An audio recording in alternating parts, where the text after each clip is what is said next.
You're listening to the Utah Checkdown Podcast. And now your host, Josh Furlong.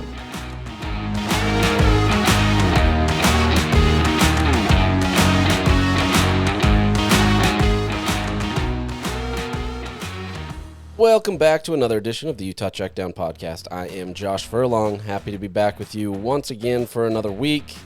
Coming at you a day later. I had too many things on Monday, so you get me on Tuesday. Depending on when you're listening, maybe Wednesday, Thursday, I don't know. You know, you do you. So we're going to continue our scheduling preview, so we'll get into that. We'll also take a look at the Big 12 basketball matrix that was released last week, as well as an update on recruiting and official visits, and then we'll talk BYU and Colorado, which will be the next two teams on Utah's schedule. So we'll get into that. First, let me tell you about our partners, though. Every possibility begins with a spark, and a possibility can grow into something even better than expected. With a clear view of what matters most, your possibilities are endless. From its first flicker at the University of Utah, U First Credit Union has grown to meet its potential and ignites your possibilities.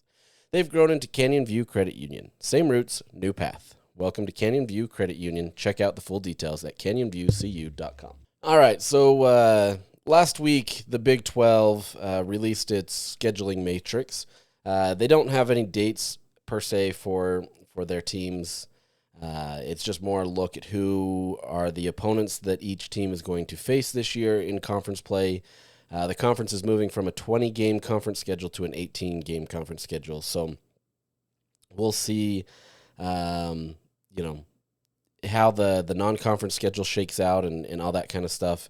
But essentially, we got to learn about the three home-and-home series that Utah will have, as well as their home opponents and then their away opponents. So just jumping into it, for the men's basketball team, the home-and-home series are BYU, Arizona State, and Colorado. So those three teams, they're going to play two times. And then the home teams, the teams that are going to be coming to the Huntsman Center this year for Utah, is Arizona, Iowa State, TCU, Houston, UCF, and Oklahoma State. And then Utah will go on the road once to Cincinnati, West Virginia, Kansas State, Texas Tech, and Baylor.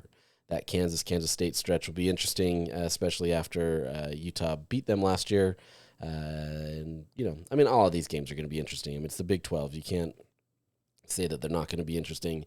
But you do get some good games at home. You get Houston at home, which is still supposed to be good. Arizona's obviously always good. All of these teams in the Big 12 are pretty much good. So you get some good games that are coming into the Huntsman Center, and this will be Alex Jensen's first year, and being able to see how this new roster shapes out. They did add a freshman guard, Jacob Patrick from Germany. That puts their limit essentially at the end. So right now, assuming that everything works together and everything goes on, Utah will be at 14 of their 15 max players that they can add. In past, you may remember it was 13, so Utah's right there. One of the biggest knocks against Craig Smith was that he could never fill out his full scholarship limit. But already Alex Jensen has done that, despite having to basically retool an entire roster. So last week I posted an update on this, and you can go look at the full roster if you want to go do that on KSL.com. If not, the University of Utah clearly has that on their website, so you can do it there. I've tweeted about it, all those different things. So this roster is shaping up to be pretty good. A lot of potential. It fits more of the Big 12 model of a lot of energy, a lot of tempo, more, I wouldn't even call it small ball, but more guard play. And so, you're going to get a lot of that. And I think this home schedule is, I wouldn't call it favorable, but it's a good schedule for Utah. And if they can get some momentum going into Big 12 play, I think that works. We'll get to know non-conference schedule and all the rest of the full schedule later. But at least we have an idea of kind of where these, or who Utah will be playing this year. It's obvious that they're going to play BYU every year. I can't imagine a world where they don't. There could be a possibility, but I have to imagine BYU always remains as that home-and-home series. So you get that, and then two other opponents this year, Arizona State and Colorado. So two familiar opponents for Utah from their Pac-12 days, and so you get that. On the women's side, their home-and-home series are, once again, BYU, and then they get Arizona and Arizona State. Once again, two former Pac-12 opponents. essentially what this is doing is they're trying to maximize their potential with these home and home series so that teams aren't having to fly across the country multiple times, right? They're obviously going to do this with their different opponents that they're facing, but at the same time, for these home and home series, they want to try to keep them regionally as much as possible, at least this year. We'll see what the next few years bring, but right now, these teams are going to face teams in similar geography. So imagine that, living in a conference with similar geography. Anyways, so you do have those 3 home and home series for the women. They bring in Baylor, Cincinnati, Iowa State, TCU, Texas Tech, and West Virginia to the Huntsman Center. And then they will travel on the road to Colorado, Houston, Kansas, Kansas State, Oklahoma State, and UCF. So another good schedule that we're gonna learn a lot from this women's basketball team. They're gonna be a lot younger than they have been. Obviously, Utah has had a lot of veteran players. Gianna Neepkins clearly led the charge as the star of the team. She transfers out, and then you have a bunch of those veteran leaders graduating. So you do get Jenna Johnson back, not on the roster, but in a coaching role. She was able to get an opportunity that allows her to coach. It's the same opportunity that Miley O'Keefe got again this year for the Red Rocks, so she'll be back with the Red Rocks. But you do get a younger roster. This is Gavin Peterson's first full season as the head coach. You could argue last year was pretty much that. I mean, Lynn Roberts left something like 4 to 6 games in the season, but this is his full stamp. It's not quite fully his recruiting, but it is his roster, and he's built it that way. These women have, had many chances to be able to go to the transfer portal or whatever if they wanted to, and so this is his roster to be able to do with it. As a side note to that, Gavin Peterson is bringing in an official visit from 5-star 26 combo guard Brooklyn Hayward in September. She's a top 25 guard in the country, or I should say top 25 player in the country, and she's got a visit scheduled with Baylor in July, the end of July. So really good opportunity for Utah to be able to bring in another star player on an official visit. We'll see what happens there and if they can get her to commit to Utah. But the fact that you're able to get those types of players shows that Gavin still has some cachet, right? Like this isn't something that, even though as a new coach, in terms of new head coach, he's not having to scratch the bottom of the barrel. He's punching up and trying to get the best players that he possibly can. And Utah's track record the last few years of getting into the NCAA tournament, and yes, a lot of that is from Lynn Roberts. He was on staff, so you can't take away from Gavin. But a lot of that was from her kind of cachet and everything. This is now his opportunity to kind of showcase that. And the fact that you're getting an official visit from Brooklyn Hayward shows that, there's still some opportunities there, and really fascinated to see how those rosters come together. So that's the basketball side. There's not much there other than just the scheduling. So you've got those. We'll look forward to that and see how this goes with basketball. Hopefully there's more competition up on the Hill this year.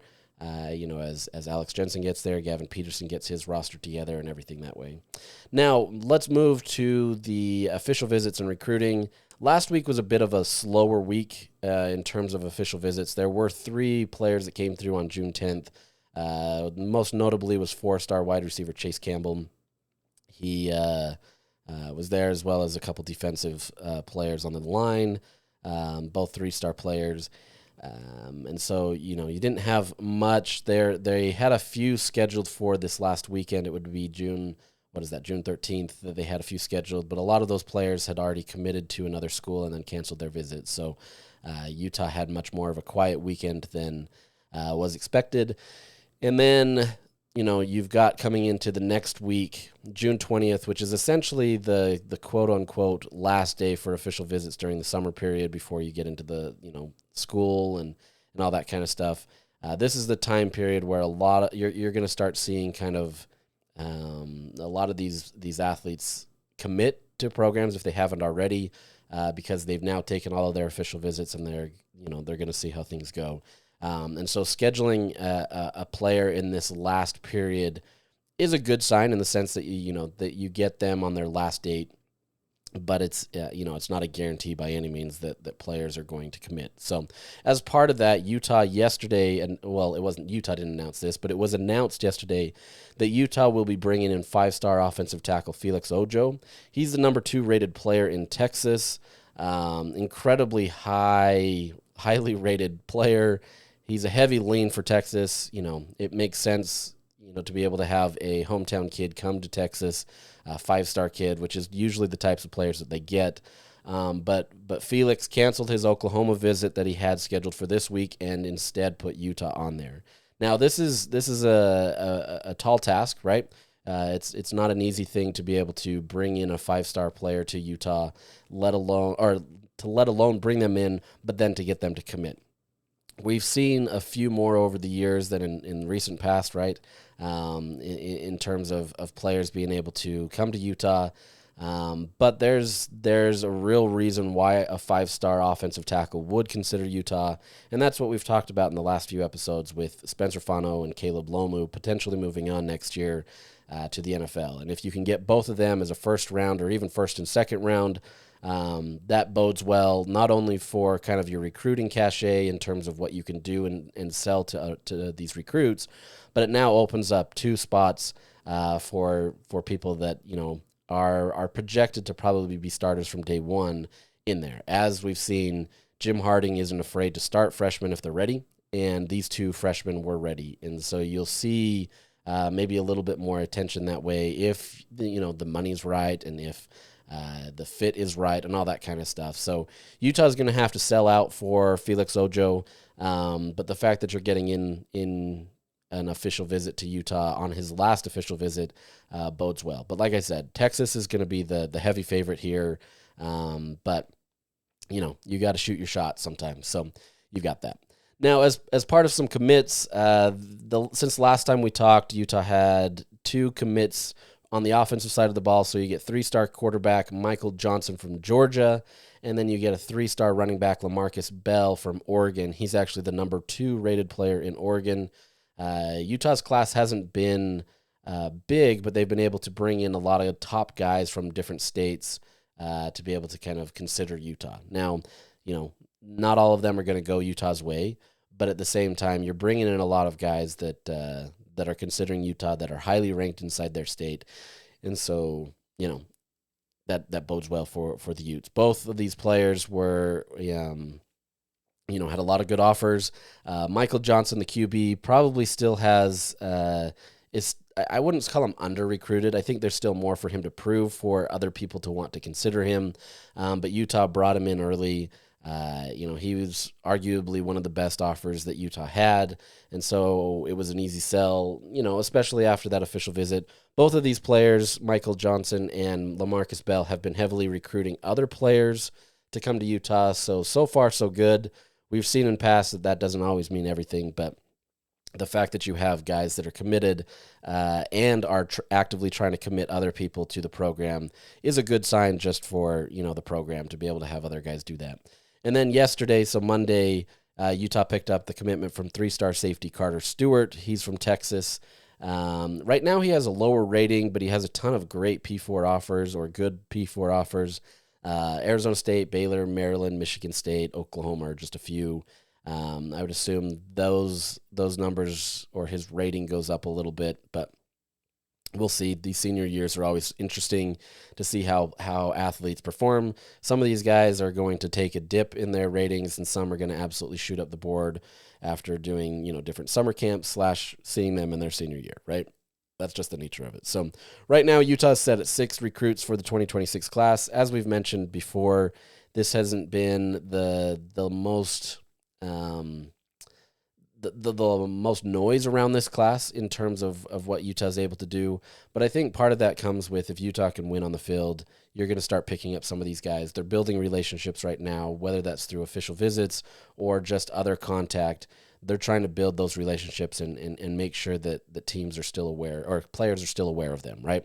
And so you may not see a guy commit early in the summer, but as the season goes on, assuming that Utah can have a successful season, maybe you can start chipping away at some of those recruits as you get into that early signing period and stuff like that. So that's where it stands now. So let's jump into the scheduling preview. You were halfway through the season, essentially. Utah, I would say, is probably about 4-2. That's probably the bettor's safe pick. They could be 3-3. Anything below 4-2, though, I would say is probably a disappointment based on kind of what was being talked about as this team could be. I don't want to overhype this team by any means, and so I don't want to think that they should be 6-0 at this point. They're not, right? Like, if they are 6-0, great. Obviously, Utah's in for a special season, and things are going well for them. But I think the most realistic look is 4-2 at this point in the year. You've played Texas Tech, you've played Arizona State. Those two would be probably your most likely of losses. But that's not to say you couldn't lose to UCLA or lose to some other team down the stretch. But to me, that's probably the most realistic look. So you're coming now into this rivalry stretch, right? Everybody calls the BYU Colorado the rivalry stretch, right? You've got BYU, which is the natural rival that's been there. It's this heated rival, arguably the best rivalry in the Big 12, and people are starting to realize that, just especially with the fireworks that happened last year. But then you get Colorado, which, hasn't really been much of a rivalry, but everybody wants to pair them since they're Pac-12 days, since the geography and being close. So we'll play along with that, and we'll call this the rivalry stretch of Utah's schedule. Beginning this week for BYU is the beginning where Utah doesn't leave the state of Utah. So it's a 6-week that was the last week. They're in the middle of that, right? Sorry. They're in the middle of their 6-week stretch where they don't leave the state of Utah. And so, it'll be a good opportunity in the sense that they don't have to travel so many different places and then have to play these two teams. So with BYU, this game is being played on October 18th at LaVell Edwards Stadium. This is going to be a hopping situation, and that place is going to be packed as the Cougars try to go for another win. They have Arizona the week before. They're on the road to Arizona the week before. So depending on who Arizona is this year, maybe that's a challenging game for the Cougars. We honestly don't even know much about what this Cougars team could be based on some things that we'll get into in just a second. But you've got Arizona the week before. BYU has the odd schedule this year in the sense that they have a bye in week 3. And so they're going to have this bit of a period where they get their early break. I would argue it's a little too early. If it was me, I wouldn't want a week 3 bye. So they get a little bit of an early break, and then they have this long stretch before they get their second bye. So it could be challenging. Maybe that early bye is a good reset on whatever needs to happen, good or bad, right? I'm not saying that they're going to lose any of those 2 first games. I actually think BYU's front part of the schedule is pretty easy. That if they're not 6-0 going into this game, I would be surprised. But that also depends on those factors that I said. So this will be an interesting lead up to that. Last year, obviously, BYU finished with an 11-2 record, 8-2 in Big 12 play. Was picked as one of the worst teams in the conference, and then surprised everybody and really rolled off a bunch of wins. That Kansas State game obviously really propelled them to kind of the forefront of people's minds, and then they just kept building from there, and unfortunately lost a few games down the stretch that kept them out of the Big 12 title game. They obviously felt like they should be there. Their team was playing great ball together, and everything was going well. Especially on the defensive side of the ball, where Jay Hill completely changed the momentum and the trajectory of that program. Offense was fine. It was more middling of the country, but it was good enough to be able to do what they needed to, mixing that with the defense that was pretty stout and dominant. So you had a pretty good team that it did kind of wane a bit down the stretch of the season before picking up, and then obviously kind of show out against Colorado in the bowl game. So, interesting situation there. BYU is on a 2-game win streak over Utah, and so you're going to see, a lot of effort to try to get that third. Last year's game was obviously really close, came down to a field goal at the last second to beat Utah on their home turf. A lot of theatrics went into that game. I'm not going to get into that. That's not really what I care about, but there was a lot there, obviously. I would assume you're going to get a lot of that as well. Who knows? You can never predict these games. Their preseason win projection is 7.5. It's the exact same as Utah's. I think there's just a lot of unknowns, even though they're, were a proven commodity last year. And that win projection came before the Jake Retzlaff news. So, that's still where they were putting them. I think there's just a lot of teams that are going to be, competing for that. And so it's going to be a real challenge for anybody to kind of understand who is going to get that win. So their SP plus strength of schedule is 64th. So like I said, it's pretty soft.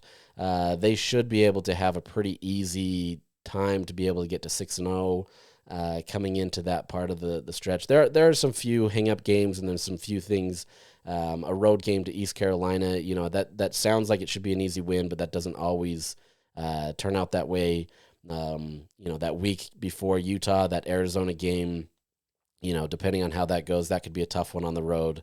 Especially if you're looking ahead to Utah. I mean, you never know the mentality of these teams where, you're not supposed to look ahead, but the fact that you get Utah the week after, I mean, that's always going to be a thing, right? Utah's going to have the same problems that they're going to have to address that before coming into this game, and it's a road game. So really interesting. It's going to be a tough situation for both these teams, but that's what makes it great. So looking at some of the key stats, like I said, the offense was pretty average, I would say, based on rankings. They ranked 60th in passing, 68th in rushing, 59th in total offense. It was a good team on offense. It just wasn't great, right? Especially compared to their defense. The defense was the star. Even then, though, the offense was a big improvement from the year prior. And so you saw some improvement, and I think there was a lot more positivity around that offense simply because, one, they played together. There was a lot of consistency and rhythm, and it was an improvement from last year, right? A pretty significant improvement. I mean, you look at rushing alone, they were 120th in the country the year before and finished 68th. They were 121st in total offense the year before and finished 59th. So it was a marked, improvement, obviously much better than that previous year. And so it's easy to look at that and be really excited. Defensively, though, was a massive swing. You went from a defense, and I'm going to read all of these because this is, I think it's really important. They finished 18th in scoring defense last year. They were 99th the year before. 33rd in run defense, 112th the year before. 20th in pass defense, 92nd the year prior. And then 13th in total defense, where they were 109th a year prior. Now, that year prior was Jay Hill's first season, but he wasn't really able to kind of scheme and get these guys in immediately, right? It takes time for these things to develop. The next year, when his entire philosophy was kind of felt through the program, you saw that change. You had guys buying in. You also had some veteran leaders like Tyler Batty that comes in there. You had a lot of these players that were really committed to this defense. And when things were going well, it added to that, right? Momentum is a big thing, and BYU absolutely capitalized on that last year. That was a great thing for them, and you now look at this, and that defense is going to be one that you have to pay attention to, especially as it ranks compared to any of the programs in the Big 12. Defense has still been decent. Like Iowa State, for example, they put a lot of effort in their secondary, right? There's been a lot of effort in defenses there. But BYU is going to be near the top these next few years, I would assume, just because Jay Hill is there, and he's done a tremendous job of being able to get that defense in a great spot. So regardless of what happens on the field, you know that BYU now is going to field a good defense. The players may change, and maybe they take dips here and there, or maybe they take rises here and there, but Jay Hill is going to be the one consistent that I think really helps this BYU squad move forward, especially if there are some issues on offense, or the offense isn't clicking as well as it needs to. But with that said, we saw last year with Utah specifically, a great defense doesn't necessarily propel you to wins, right? So you do have to pair these together. It needs to work, and I think what they had last year was a perfect combination of that, where the offense could do what they needed to do and the defense was going to take care of everything else, right? And so it's a very Kyle Whittingham style model. These two programs, obviously, with the interchange between the coaching staffs and everything, they very much so are a splitting image of each other. So as much as these two hate each other, they're the same program in a lot of respects. They're not, but they are, if that makes sense. So not anything to worry about with coaching changes. Everything stays consistent there. You do get your key pieces in the same position, and so that works. Now, looking at the transfer portal and recruiting, they lost 28 players and only brought in 13. Every year BYU's been, at least the last few years, I would say, they've been a little bit more quiet in the transfer portal. They haven't pushed really hard to be able to get in there in football. But that's not to say that they're not bringing in quality guys or guys that are upgrades, right? Just because you lose that many players doesn't mean that all of them were starting caliber players or in there. Now, with that said, they did lose some good players. Keelan Marion, one of their leading receivers, their third leading receiver, went to Miami. Cody Epps, another wide receiver, went to Western Kentucky. You can replace Cody Epps a little bit more than you can Keelan Marion, but both, had their roles and they had different things. Hinkley Ropati, running back, he was their third leading rusher. He still hasn't picked up a team. At least I haven't seen anything there, mostly because of injuries, if I'm not mistaken. And then Harrison Taggart, one of their better linebackers. He, played in the starting lineup, but also was kind of featured in kind of more of a reserved role. Went to California. Even then, though, he was their fifth best player on defense, and so. You're losing some opportunities there. You lose a bunch of other players like Crew Wakely, a safety. He went to Purdue, one of your best safeties. You have some players that left that were losses. And so the biggest losses, I would say, came on the defensive line. You lose 4.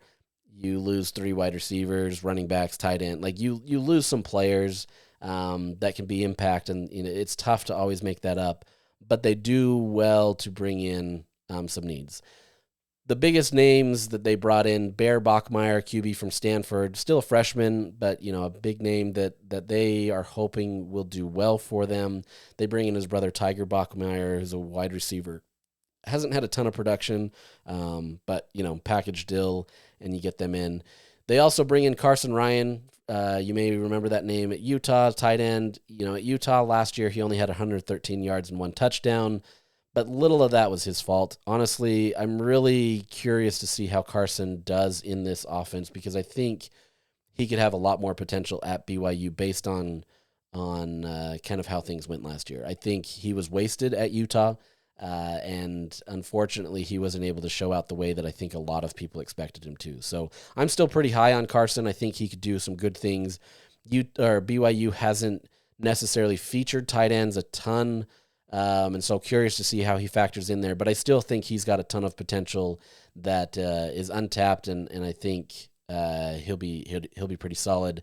They bring in also another Utah transfer in Keanu Tenavasa, defensive lineman.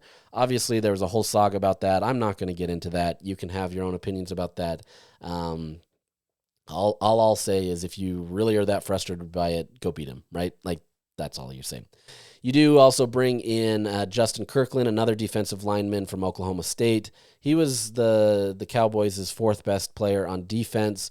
Both of these players, Keanu Tenavasa and Justin Kirkland, they don't necessarily rank that high on PFF in terms of their overall grades, but they can be solid players. And depending on how Jay Hill's able to use them, I think they have potential and could be really good for BYU, especially as they're going to be relied upon to kind of be the mainstays on that line. So you then get on the opposite side of that line, Andrew Gentry, an offensive lineman transfer from Michigan. He was their 4th best player on offense, and I think he's got a lot of potential there to really solidify an offensive line that has lost a few players. I think, the offensive line only returns 1 starter. And so if you can get that in there, he's a great pass blocker. That's going to help whomever starts at quarterback there. That's going to be good there. So, you bring in some good players that fit in. I think they've done well to fit some needs. There are still some questions that, are going to be asked, but I think this is a team that, you've got to be able to move forward with what you've got, but you did lose some key pieces that are going to be tough to replace. Now, looking at kind of the players to watch, we'll say number one is going to be Jake Retzlaff. And you're going to watch him for multiple reasons. Obviously, there was a recent report about him. There was a civil lawsuit related to a sexual assault case that happened a couple years ago. This is a situation that's really going to be fascinating to watch. And I'm not going to get into the legalities of it or anything like this. At the end of the day, it's a legal issue, and that matters more than football, right? And you don't want to rush something there, but at the same time, it can cause a distraction if things aren't handled appropriately, right? And so this is going to be a really fascinating situation to see what BYU does. If any of this that has been alleged is true, which I tend to believe these victims when they put it out there, because they have so much more to lose than a lot of these other people, and they have to be re-victimized every single time that they come out there in the news, and then listen to a bunch of people re-victimize them again over social media. Not saying these things can't be inaccurate or wrong, but I generally tend to believe it. I've read a bunch of books on this kind of stuff. Like I'm a big proponent that you believe the victim, right? That's not to say that these things can't come out as wrong. That's why we let the courts handle it. We see what happens. I think that's where BYU is a little bit. I know a lot of people want to rush and say, you need to get him out of the program. You need to do this, honor code, whatever. This is a BYU matter, right? And to the extent, it's not even a BYU matter until that legal matter is finished. Now, with that said, assuming that this legal matter isn't solved by the beginning of the season, that puts BYU in a very uncomfortable position. Do you keep Jake Retzlaff out there on the field knowing that this is hanging over your head, or do you suspend him? There's a lot of different situations here that really is just an unknown. And so it's going to be really tough to know what this BYU squad will be, knowing that it's, June 17th today, and, fall camp essentially starts in a little over a month and a half or so, and we don't know who is going to be taking those snaps. That is a tough spot. If Jake Retzlaff is, acquitted or cleared or whatever you want to say in this situation, and he is their returning quarterback, assuming that there's no extra penalties from BYU based on honor code or whatever that may be, you know what you're going to get with Jake Retzlaff. And I think if he is their quarterback, you have a lot more consistency in terms of the football standards, right? You know what you're going to get, and you understand what type of a player he can be. If not, BYU is going to either go with Bear Bachmeier, the QB from Stanford, who's a freshman, who I would say probably has a higher upside than McKay Hillstead. Also, the other quarterback, you saw him at Utah State, freshman. He's from Utah. You saw him light it up at the high school level.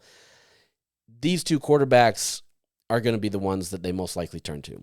Hillstead obviously has the most Division I experience playing at Utah State, where he threw for 1,000 yards, but he threw 8 interceptions and he only completed 59.8 or 59.5% of his passes. That's actually higher than what Jake Retzlaff did last year. And so, maybe it's a similar situation that you would be okay with, right? I would say you probably have a better situation with Hillstead simply because he understands the offense now after being with the program for a year.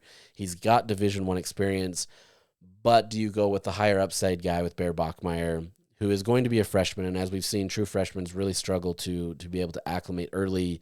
Even if they're successful, they may not be able to do everything at the speed that you want them to. This is going to be a really tough situation for BYU. The easy thing for me is if Jake Retzlaff doesn't play, you put in Hillstead to start. You got it. You've got it, settled, and you at least have some consistency. A guy that understands the offense, a guy that has played at Utah State. You at least have something there. We'll see. Beyond that, as I mentioned, the offensive line returns one starter. You do get the 2 players from the portal. It's always fascinating to see how an offensive line gels. When you're changing that many new players, it's tough, right? And every program goes through that. This doesn't mean even the programs, let's say like a Texas or somewhere else that has these great players that come in, it still takes time to gel, and it takes time for these guys to work together. So we'll see by week, this week that Utah's playing BYU, you're going to have a good idea of what this offensive line can do. So there's not going to be any questions there. LJ Martin, a dynamic running back, comes back. He led the team in rushing last year at 718 yards, 7 touchdowns, averages 5.24 yards per carry. Really, really dynamic back that I think is going to potentially have an even better year this next year. I think if they can scheme it well for him, the offensive line does well for him, and I think he can do well. But the two have to go hand in hand. If that offensive line isn't doing well, if the quarterback isn't doing well, there's a real potential where Martin's numbers could drop, or he's relied on more. It's tough to know. So on the receiving core, you lose Darius Lassiter and Keelan Marion, as I mentioned with him, 2 of your top leading receivers, but you do bring in Chase Roberts again for another season. He's the team leading receiver at 854 yards and 4 touchdowns. Dynamic player. Honestly, such a talented player that you have to scheme for. You have to be ready for, because he will beat you and does a really good job. You also bring back JoJo Phillips, wide receiver, 4th leading receiver last year. I mentioned Carson Ryan, potential opportunities there. And then we'll see if Tiger Bachmeier factors into that, or some of the other players that have been depth pieces for BYU factor in there. On the defensive side, you have 2 returning linebackers that are going to be the star of the defense. You've got Isaiah Glasker Jr. He's he was their best linebacker, 3rd best on defense. He split time in the box and on the line. He can do a lot of different things. A huge disruptor in the middle of the field, and in the guy that you just don't want to see, right? Played a lot of snaps, had 3 pass breakups, 2 interceptions. Really just a talented athlete that is going to do whatever he can to disrupt teams. You then also have Jack Kelly, who his PFF numbers are actually pretty low, but his impact on, I wouldn't say low, but they're 62.2, not as high as you would want it to be as a linebacker, but his impact on the team was absolutely felt. He mostly stayed in the box, had a ton of time as a linebacker, had 1 pass breakup, 1 interception that was returned for an interception. These 2 working together in tandem are going to be a great force for BYU's defense. Now, around them, there's a lot more questions. Right up in that defensive line, as I mentioned, there's going to be some questions because you're bringing in new guys. Yes, 2 of those guys on the defensive line specifically were starters at their previous schools, but it depends on how they transition at BYU, right? You always see that. The odds are that they'll do well, but we'll see. And I think Jay Hill will get the most out of these guys, so I have to imagine that they're going to be good, but it's still questions that you have to ask. And then behind them is Evan Johnson, their 2nd best defender as a corner. He had 1 pass breakup, 1 interception. Had a low NFL passer rating of 46.5, so he did really well to be able to limit passes to the receivers that he was guarding. And there's a lot of potential there. There's some players and positions that need to be filled out. Obviously opposite him, you've got safeties. You've got more of the defensive line. Who's going to be the disruptors there. But this is a team that, even though they lose, a significant amount of pieces on the defensive side, you lose Tyler Batty, who left the NFL. Those types of things are tough to replace. But I think Jay Hill has a good system in place that could be good. Now, are they going to be the same levels as they were last year? Maybe not. I don't know. That's tough to know. But I wouldn't doubt it in terms of kind of who this defense could be, right? Jay Hill is going to do enough. And I'm not here to kind of just praise Jay Hill for all of this, but I think he's just been a phenomenal asset to BYU, that there's a reason why that they had him at a high contract rate. There's a reason why, that he's such a beloved figure on that program.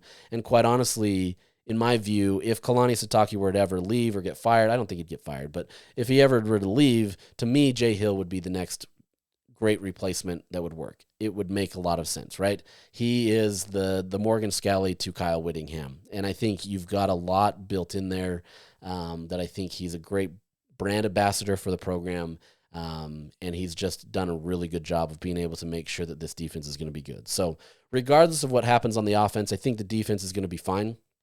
Could they take a step back? Yes. It's hard to know, though. The offense, as I said, Jake Retzlaff future is really going to be the biggest I wouldn't even call it a distraction. It is a distraction, but it's going to be the biggest card that has to be figured out before you understand what this BYU team is going to be. Yes, there's a defensive line retool, but I think Jay Hill will get there and help. But then there's also the other factor that's similar to Arizona State that we talked about, that now that BYU has tasted success, and they've done it, and they have that proven history from last year, you have to stay on top, right? And every team that gets to that level, you have to find some way. And if you can do that, that's great, right? It clearly shows that the work that went into it wasn't just like a one-year thing. I think BYU's schedule lays up well for them to be able to continue to show that, assuming that all these pieces work together in the beginning of the season, assuming that all this comes together. But I think there's, you're getting yourself up to another game between these two programs that is going to be another fireworks type emotion, right? Utah, we still have a lot of questions that we have to learn about that program. We have to still see if similarly all these players that they've brought in through the transfer portal from the offensive side of the ball are going to gel. Yeah, you probably believe in the defense, and similar to BYU, that's going to be pretty solid, but what's that offense going to be? And if either one of these programs are in a world of hurt, that really factors into this game. But even then, last year, BYU was far and away the better team than Utah, and that game was still close, and Utah, had a chance to win it. So it's hard to know. These games are fun. It means something in the rivalry, and so we'll see what happens. So that is BYU. Then a week later, Utah returns to Rice-Eccles Stadium, where you bring on Colorado. Now, if you remember that Colorado game last year, this was just a nightmare, right? Like, it was close-ish through the first half, and then really that second half is just where everything just kind of unleashed. Isaac Wilson wasn't feeling well. He was really sick that game. It wasn't going well for him, and he tried to be a little bit more opportunistic later in the game, which led to even more turnovers. By then, though, in that season, Utah already had the hangover from BYU. There was already everything that had gone on in that season, that it was just one of those games that you kind of had to play, right? You had to go out, you had to do whatever, and just finish it. Colorado obviously had Shadir Sanders. They had Travis Hunter. These are two dynamic players that they were going to be enough. And so it was just this nightmare, and Colorado comes up winning 49-24 in Boulder. Honestly, a rare win for Colorado against Utah. In the last 10, Utah's 8-2, and before that, it was 8-1, right? In terms of that stat. So Utah owns the all-time record right now at 35-33. So these two teams, in the past, Colorado won a lot more, but ever since joining the Pac-12, Utah absolutely dominated Colorado, except for the year that they could have gone to the Pac-12 championship, but we get it. Colorado's record last year was 9-4, 7-3 in Big 12 play, was really in contention for a Big 12 title, but just kind of ran out of steam. Clearly a better program than the year before, but still not to the level that they had hoped. They hoped to have a little bit more, and then obviously lose to BYU in the bowl game that was expected to be pretty dynamic, and BYU just absolutely worked them. So this Colorado team will come to Salt Lake City with a bye the week before. So they do get an extra week of rest. This is the one opponent that Utah will face this year that gets a bye the week before. The 3 games before that, they're going to have BYU at home, then they go on the road to TCU, and then they have Iowa State at home. So tough teams that are going to be a challenge for Colorado, but you do get that bye week that helps. This late in the season, we'll 100% know what this team is all about. And, there's some questions going into them as well, but we're going to at least have a good understanding of who they are. They could be better than last year. I would say they're probably not, but they could. But I would assume they're going to be in the middle of the conference and kind of be one of those teams that just kind of is a disruptor. We'll see what kind of pieces that they have that can kind of make that work, but don't discount Colorado by any means just because you don't have Shadir Sanders or Travis Hunter lining up, with the opposite jersey. Their strength of schedule is ranked as 49th according to SP+. Pretty middle of the road. Good schedule, nothing too hard, nothing too easy, just kind of middle of the road. Last year, you clearly saw a year-over-year improvement from this team, even at the offensive line. But with that said, the run game was awful, like literally last place in the country awful. It wasn't great. It was the worst in the last 5 years, but it was also still a 2-year trend of similar production. So Not a great situation for Colorado. They finished well in scoring offense, a big jump from the year before, and then finished 6th in passing offense. I mean, this was a team that was built essentially just to pass the ball. But with that said, they were 126th in sacks allowed. They allowed 43, which was an improvement from the year before, but still 43 sacks. It's not great. Defense did improve, but they finished 42nd in scoring defense, 40th in passing defense, and 12th in opponent red zone conversion. So, I mean, it was definitely improved enough to be able to make a difference. There was just, not everything clicked all at the right time. And, I'm curious to see the impact that Travis Hunter, yes, he's one player, but what he was able to do on both sides of the ball absolutely is going to be felt.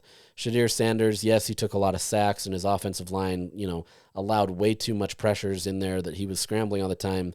He still threw for a ton of yards and still got that offense moving. So, really curious to see what this team can do. Now, looking at the transfer portal and kind of what they went through, they lost 33 players and brought in 33 players. So it was pretty much a wash. This year wasn't as big in terms of all the big names coming to Colorado, and everybody was going to Coach Prime. Like, you're starting to see a little bit more of that shine wear off. That's not to say that Coach Prime isn't bringing in good players or that players aren't attracted to his program, but I think you're not getting that same cachet that he had when he first started, where everybody wanted to come, everybody was throwing themselves at Colorado, that kind of stuff. This is much more of what would you call it? Like a normal transfer portal period. It's not normal in the sense that you're replacing 33 players, but well, maybe that is the new normal. But it's not as crazy as, let's say, Texas Tech, which brought in a bunch of star players. I would say Texas Tech had far better talent coming in through the transfer portal than what Coach Prime was able to do, but still impactful players. Now, with that said, Colorado did lose their starting centers, their backups, and their starter. They also lose Isaiah Augustov, running back, who went to South Carolina. He was their leading rusher, but there wasn't really much production. So I don't know if you're losing anything big or anything. You also lose some other offensive linemen, but like I said, that offensive lineman, even though it was improved, wasn't really something that you're going to be too worried about. Obviously, consistency matters, as I've mentioned, but I don't know. I think Colorado actually improved. So on the defensive side, they do lose some defensive ends that had a lot of snaps at Colorado. You lose some secondary players. Overall, though, you're not losing a ton of players that had a huge impact on the program. That's not to say that they weren't factored into that, but they weren't these big names that you have to replace, like a Shadir Sanders or a Travis Hunter, right? Like, those are the two names that you lost because of graduation or going to the NFL, than going through the portal. Now, from the portal, they were able to bring in Caden Salter, quarterback from Liberty, really talented player that a lot of people are high on, but at the same time, there's been reports out there that he hasn't been able to be as accurate as they want, and so we'll see kind of what happens there. They bring in a lot of offensive linemen, a lot of defensive linemen, bring in 2 wide receivers that are expected to be starters, Joseph Williams and Hakeem Williams. Joseph Williams comes from Tulsa, and Hakeem Williams comes from Florida State. So you've got a rebuilt offensive line that is going to be pretty solid. You've got a rebuilt defensive line that should be pretty solid, just based on all of these guys having experience at their prior schools.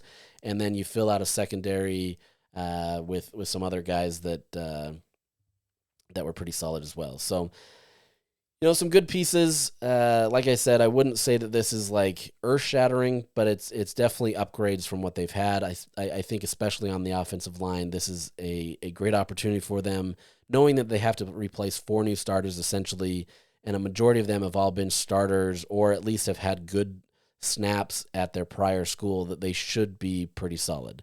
The top one there is going to be Xavier Hill. He comes from Memphis. He's actually he's arguably the best one out there. I wouldn't even say arguably. It's probably the best one out there easily.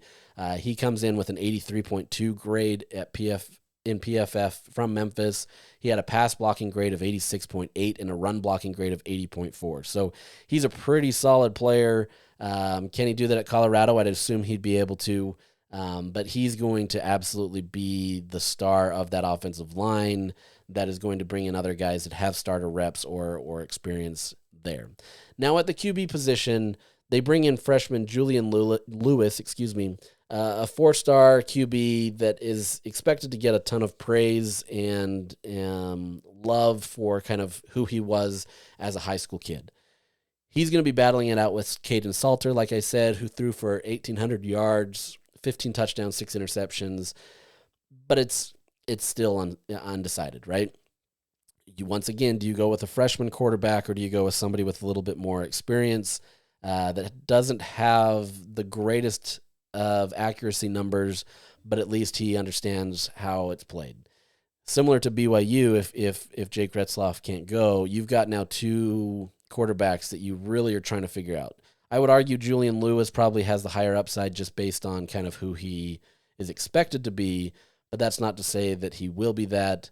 It's going to be a really interesting situation to see how Deion Sanders moves this forward. He's always been able to rely on Shadir to be able to do what he needs to. Now you have to rely on somebody else, and there's a lot of questions around that position. If the offensive line can do what it needs to and make improvements from even last year, you've got at least a much better opportunity ahead of you, but there's a lot of questions with this QB position. So Caden Salter, you can throw him in there initially, assuming that, he continues to make some progress.